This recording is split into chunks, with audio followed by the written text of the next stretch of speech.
আইনো মিছে মানায় বদ্ধ হয়ে বৃক্ষ সম হইল। বাবা, এই জগৎ সংসারে এসেছি, খালি হাতে এসেছি। আবার যেদিন এই জগৎ সংসার ছেড়ে চলে যাব, খালি হাতে চলে যাব। তবে যাবে যার যার কর্ম। আমার ভগবান বললেন, তোমাদের জন্য আমি দুটি কলসি দিলাম, একটা পাপের কলসি, একটা পুণ্যের কলসি। তুমি কোন কলসিটা পূর্ণ করবে সেটা তোমার ব্যাপার।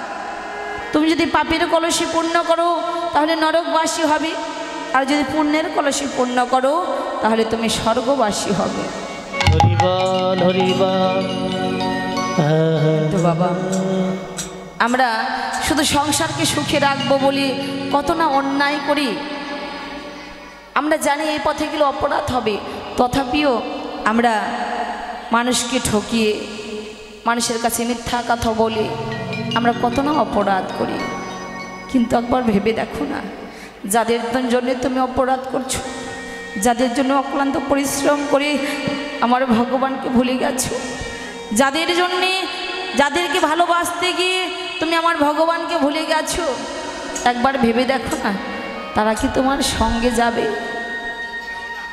বাবা দেখুন, যে দস্যু রত্নাকর, ওই রত্নাকর তার পরিবারকে সুখে রাখবে বলে কত চুরি ডাকাতি করত, মানুষকে মেরে কেটে তারপরে সে মানুষের কাছ থেকে জিনিসপত্র নিয়ে আসতো। সে অপরাধ করেছিল, জীবনে এমন অপরাধ করেছিল যে সে যদি পুকুরে পা দিত, সে পুকুরের জল শুকিয়ে যেত, এত অপরাধ করেছিল। তো সৃষ্টিকর্তা ব্রহ্মা মনে মনে চিন্তা করলেন যে এই রত্নকর যে এত অপরাধ করছে, তাহলে সে তো, তার মনের মধ্যে কোনো চেতনা নেই, সে অচৈতন্য হয়ে আছে, তাকে জাগাতে হবে। সেই সৃষ্টিকর্তা ব্রহ্মা নারদকে নিয়ে আসলেন ব্রাহ্মণের বেশ ধরে।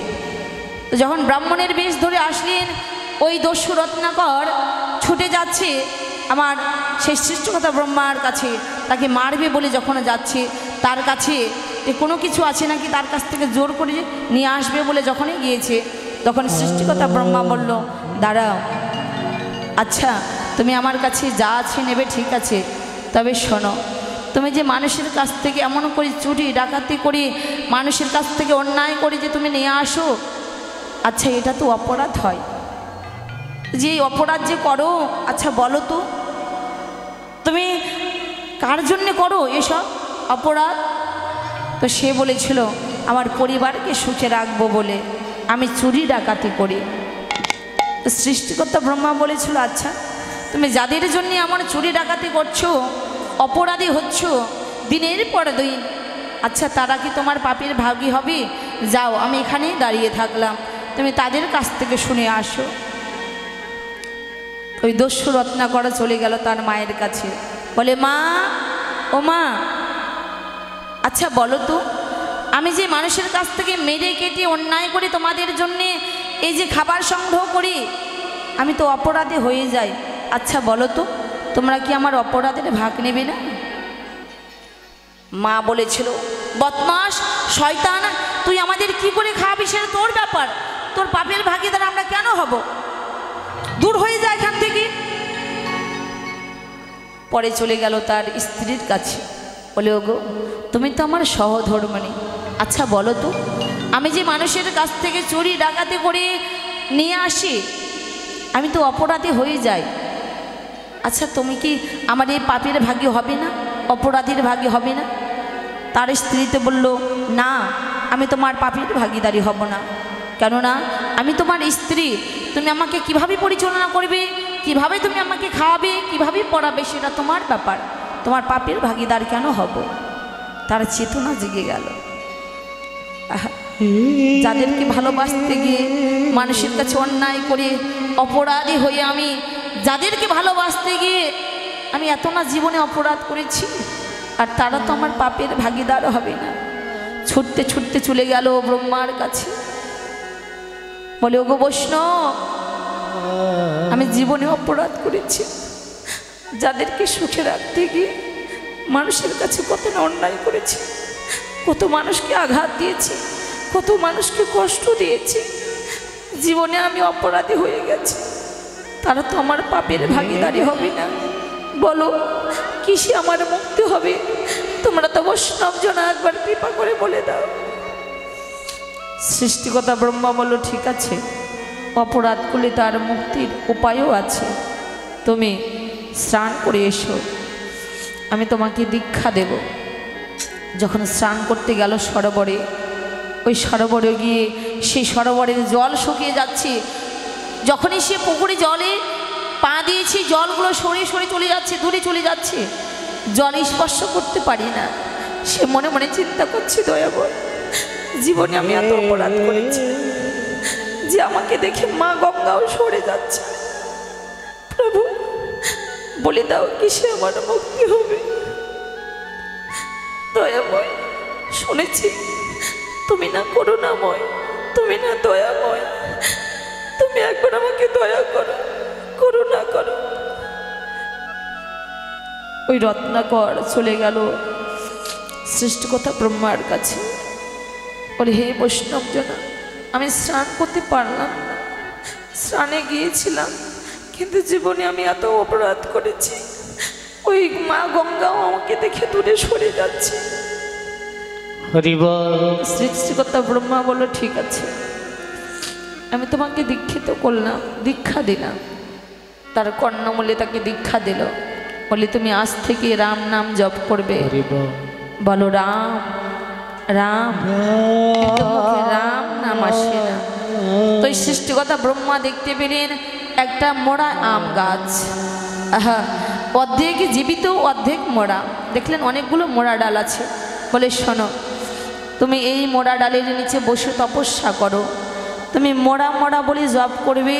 যেদিন তোমার পাপ ক্ষয় হয়ে যাবে, যেদিন নামের ক্রিয়া হবে, যেদিন আমার ভগবানের করুণা হবে, সেদিন ঠিক তুমি রাম নাম জপ করতে পারবে। তো এই মোড়া মোড়া জপ করতে করতে যেদিন তার পাপ ক্ষয় হয়ে গেল, বাবা, সে বিশ্বাস আর ভক্তি নিয়ে ওই মোড়া ডালের নিচে সে যে ওই মোড়া মোড়া জপ করতে লাগলো, সে সেখানে উড়িয়ে ঢিপি হয়ে গিয়েছিল। রুই পোকাতে তার দেহ খেয়ে নিচ্ছে, সেই দিকে খেয়াল নেই, সে বিশ্বাস আর ভক্তি নিয়ে মোড়া মোড়া জপ করছে। এবারে যখন তার পাপ ক্ষয় হয়ে গেল, নামের যখন ক্রিয়া হয়ে গেল, মোড়া মোড়া বলতে বলতে তার বদনে রাম নাম এলো।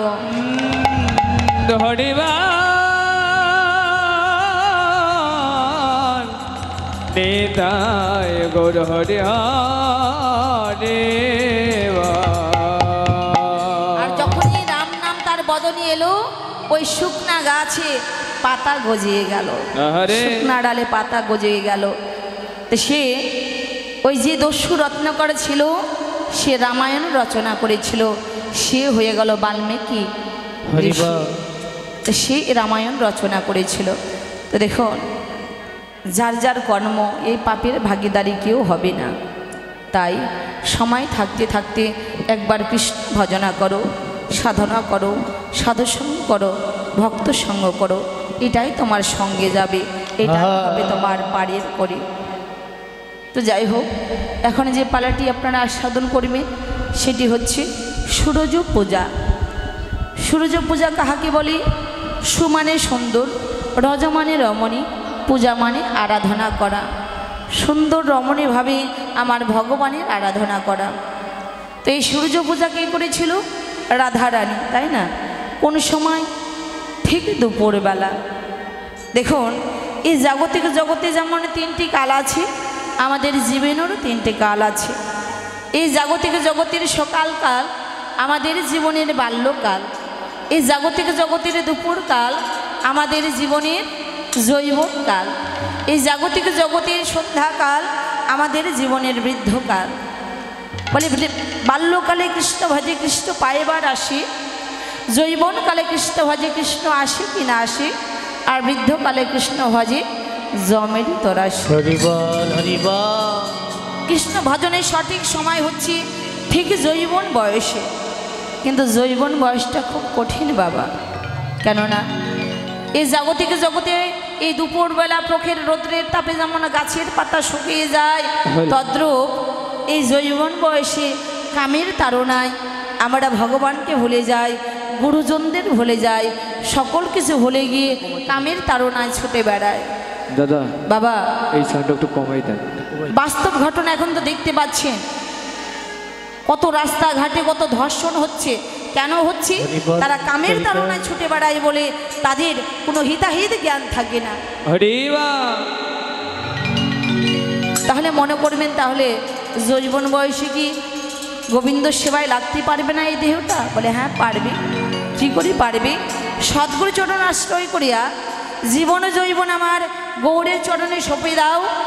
যেদিন ওই গুরুর কৃপা হয়ে যাবে, এই দেহটা তোমার গোবিন্দ সেবা লেগে যাবে।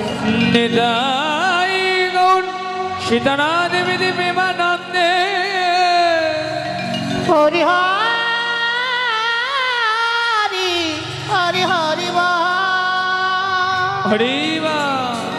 বাবা ভগবানের লীলা কথা বলিবার মতো আমার কোনো যোগ্যতা নেই। আমি অতি মোড়মতি, না জানি ভজন শ্রুতি। তবে গুরু কৃপাই কেবল, আপনাদের মতো ভক্তের কৃপাই কেবল।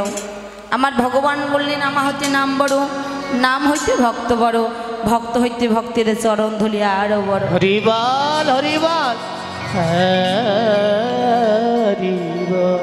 হে বৈষ্ণব জনা, আপনারা কৃপা করে যাহা বলাবেন তাহাই আস্বাদন করবেন। আমার পালা পরিবেশনে অনেক ভুল ত্রুটি হবে, রসভাস হবে। আপনারা সকলেই নিজের মেয়ে মনে করি, নিজের সন্তান মনে করি, নিজের বোনটি মনে করি ক্ষমা সুন্দর দৃষ্টিতে দেখবেন। আবারও আপনাদের এত চরণে আমার শত সহস্র কোটি দণ্ডবত প্রণাম। জয় জয় শ্রী গুরু শ্রীনিতাই গৌর সীতারা দেবী প্রেমানন্দে। শ্রী টাইগর হরি হরি হরি হরি।